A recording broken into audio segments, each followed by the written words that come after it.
Shalom, kita ketemu lagi di dalam program Pastor Talk di hari ini. Saya berdoa buat saudara bahwa sepanjang hari ini aktivitas Anda baik di kantor atau di luar, atau mungkin yang ada di Indonesia atau yang ada di luar negeri, dimanapun Anda berada, Anda menikmati senantiasa penyertaan Tuhan yang tidak pernah habis-habisnya dan di sepanjang waktu dia terus bekerja di atas kehidupan Anda dan saya. Nah, judul hari ini adalah berbicara mengenai Alfa dan Omega. Ini bukan iklan akan brand tertentu, bukan.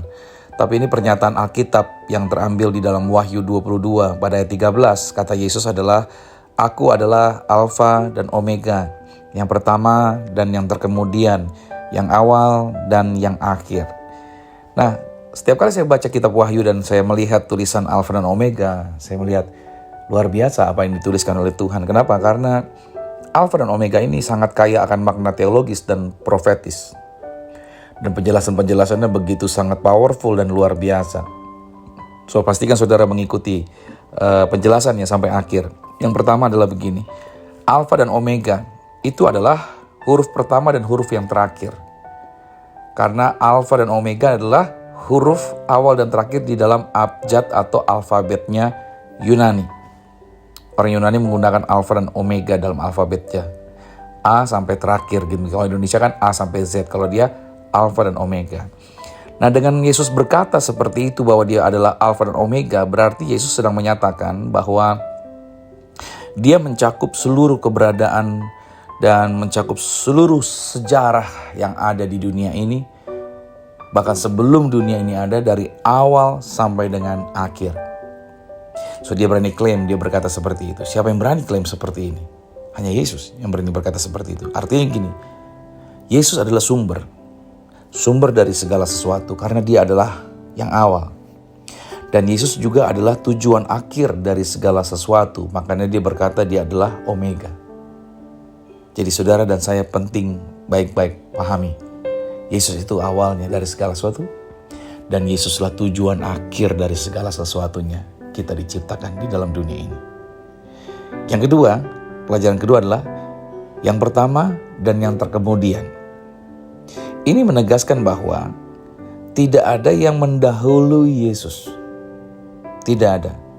Dan tidak ada juga yang dapat melampaui Yesus. Karena dia berkata yang pertama dan yang terkemudian.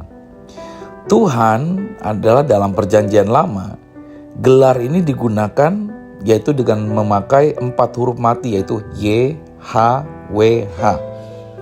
Atau disebut dengan Tuhan, kita menyebutnya.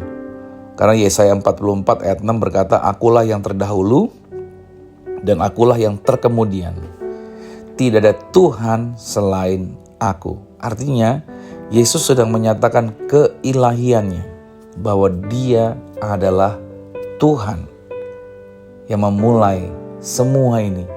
Dan yang menjadi tujuan akhir dari semua yang ada di dalam dunia ini. Wow, dahsyat luar biasa. Kalau saya jadi saudara, Anda baru memahami ini, saya akan bangga luar biasa. Dan saya bilang, wah luar biasa. Ini yang saya banggain. Ini yang saya kagum dari Yesus. Dia adalah permulaan. Dan dialah tujuan akhir segala sesuatunya akan datang sama dia. Yang ketiga, dikatakan lagi. Yang awal dan yang akhir. Itu berarti Yesus adalah awal dari ciptaan. Kalau kita lihat dalam Yohanes 1 ayat 1 sampai 3, dimulai dengan kata-kata pada mulanya adalah firman.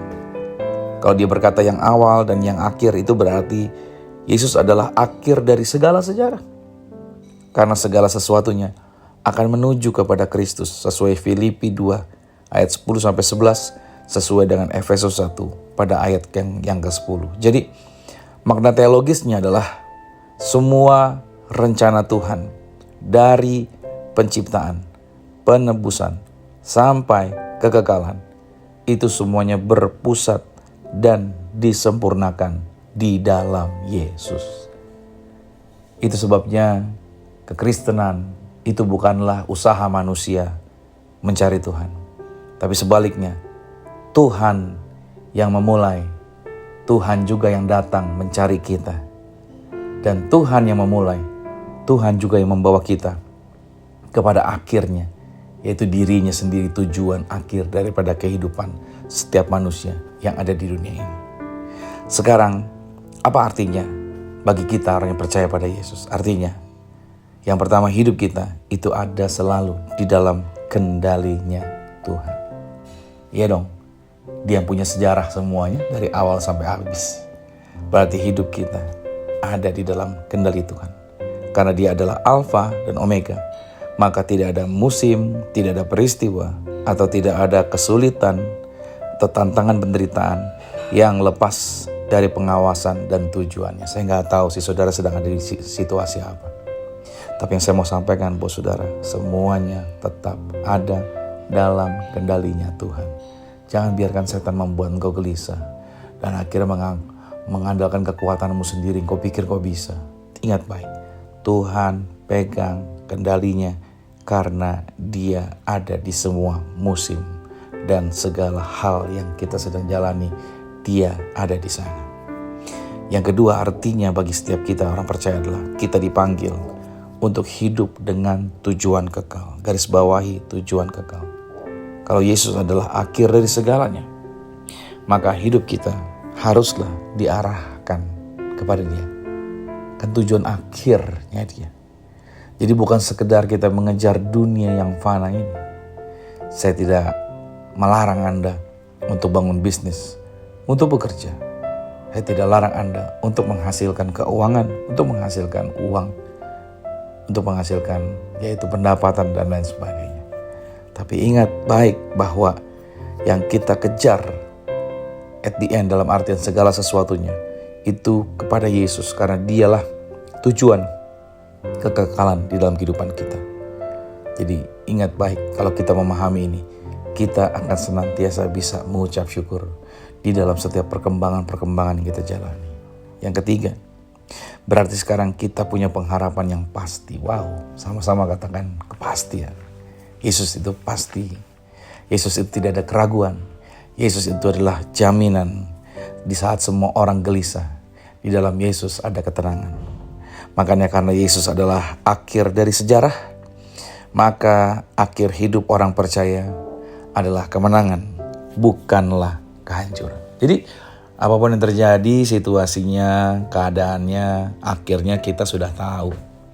Akhirnya ya tetap menang juga. Jadi kalau saudara sedang menghadapi situasi yang kayak kata orang tidak aman, tenang saja. Kita sudah punya kunci jawabannya. Bahwa kunci jawabannya kehidupan orang percaya pada akhirnya adalah kemenangan, bukanlah kehancuran. So, saya simpulkan bahwa pernyataan aku adalah Alfa dan Omega itu menunjukkan bahwa Yesus Kristus adalah Tuhan yang kekal, penguasa sejarah, Dia awal dari penciptaan, dan Dia akhir dari segala sesuatu. Dialah sumbernya. Sumber berarti permulaan ada dari Dia.